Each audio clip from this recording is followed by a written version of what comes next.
So Kayden told me that he's found the best sub $500 everyday watch.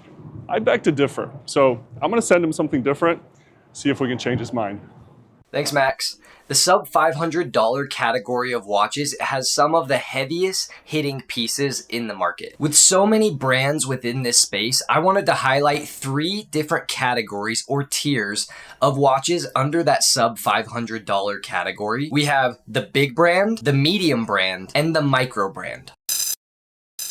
What's up, guys? My name is Kayden. I am a fellow watch nerd, like all of you watching this video. For me, micro brands offer some of the best value that I think you can find in watchmaking. And so I think this is a very interesting video to go over what it's like from a brand that has been in the business for a long time, from a brand that has cool history but died and was revived, into a brand that has only been in foundation for just over a year. So let's get right on into it.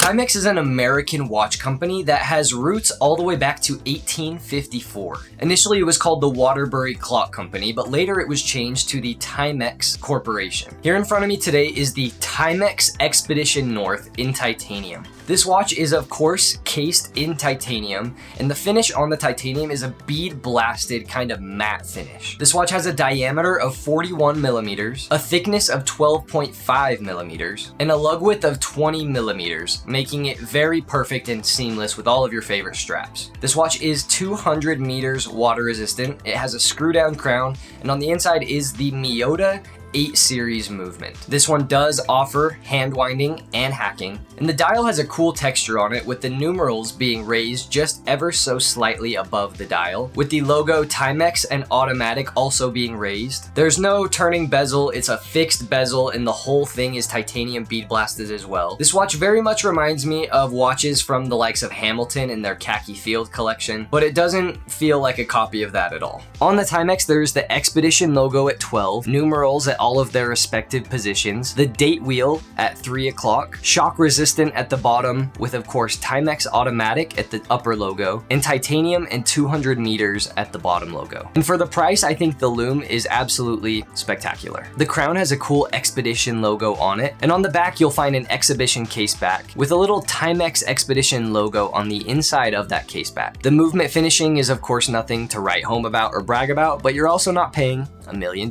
for it. This watch from Timex comes stock on a leather strap that, to be completely honest with you, sucks. The leather doesn't feel super high quality. I think it looks kind of nice, but other than that, you're really gonna honestly want to get rid of this strap. I mentioned that this has a 20 mil lug width, and the strap that I have found to suit this watch the best is actually the Anachronist Zero Pass strap. I absolutely love how this watch looks on the dual colored strap with that mustard and that gray color. It gives this watch a sense of, I'm gonna go out and do something. I'm gonna go adventure. This watch from Timex is, of course, advertised as being that adventurous go out expedition type watch. The biggest thing that I personally did not like about the watch, I have really tiny baby 6.5 inch wrists, and a 41 millimeter case is just outside of my preferred sweet spot for a watch that doesn't have some kind of twisting bezel.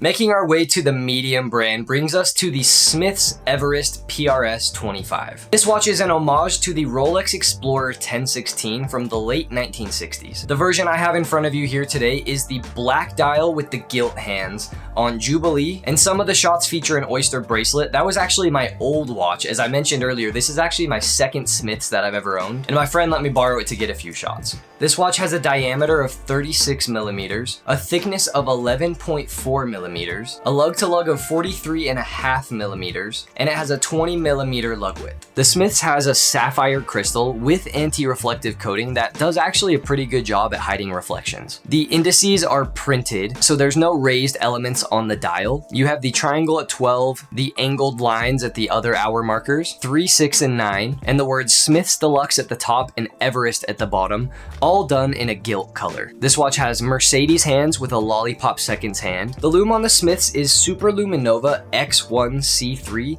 and it glows green, and it glows for a good bit of time, and it is very good lume. This watch has a cool Everest logo case back that has a really cool art of the Mount Everest on it with some of the other specs that this watch has. The bracelet feels good and it is solid, but it does feel a little bit more flimsy than I would like. On the Oyster, it doesn't have this problem, but on the Jubilee, it is a little bit flimsy. On my 6.5-inch wrist, I think this watch wears phenomenally. Like I said, I'm obviously a little bit biased because I purchased this watch personally twice now, but objectively, this watch offers a lot for the money. The finishing and the construction is very solid, and when you get it, it feels like a refined, solid watch. If you have any care about the history of the Rolex Explorer, or Smith's Deluxe, or Mount Everest, or anything in that world, then this watch might entice you a little bit. Any adventure you may be going on, this watch would be a good accompaniment piece. This is a cool vintage looking piece with modern specs, and I think for $460-ish, this is a very good contender in the best watch under $500.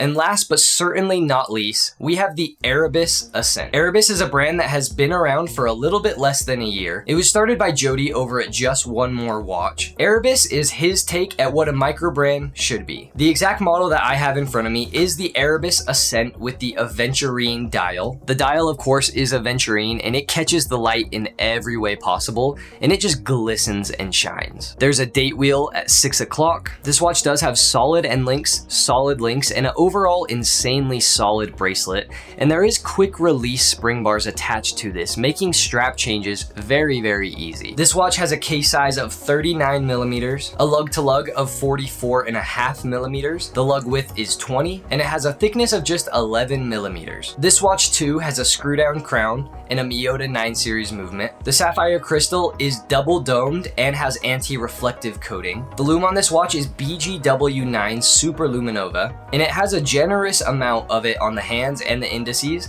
and it honestly glows pretty well. This particular version that I have comes on the J style bracelet, which is very much similar to a Jubilee style bracelet. Inside the clasp, you'll find an on-the-fly micro adjustment system. The way you activate the system is by pushing down on the push button and either pushing in or pulling, depending on what you need, to on-the-fly adjust your watch. When I first took this watch out of its case, I was very much blown away at how solid this watch feels. There's very minimal movement in the bracelet, and every part of this watch just feels so solid. I can't find a single part on this watch that I think the finishing or the feel is lacking, especially for $500. That's what blows me away the most. Each one of these watches is a great option under $500, and I think that you would be happy with any of these watches being added to your collection. I really think it boils down to what is most important to you in a watch. Do you want to buy into a brand that has a long, storied past, that's been around for many years? Or is fit and finish and quality and the feel of the watch in the hands more important to you? Maybe it's somewhere in the middle. Maybe you want a little bit of brand name and you want a solid product. Let me know down below what your thoughts are on these three watches. For me personally, though I have purchased 2 Smith's Everest, I found myself grabbing the Erebus Ascent to put on my wrist most of the days that I had these watches in for review. It just felt so solid that I was so surprised. But anyways, what are your thoughts on these 3 watches? Which of these would you be more inclined to grab if it was on your table? I appreciated my time with them, and maybe you too will be able to add one of these watches into your collection. See you guys.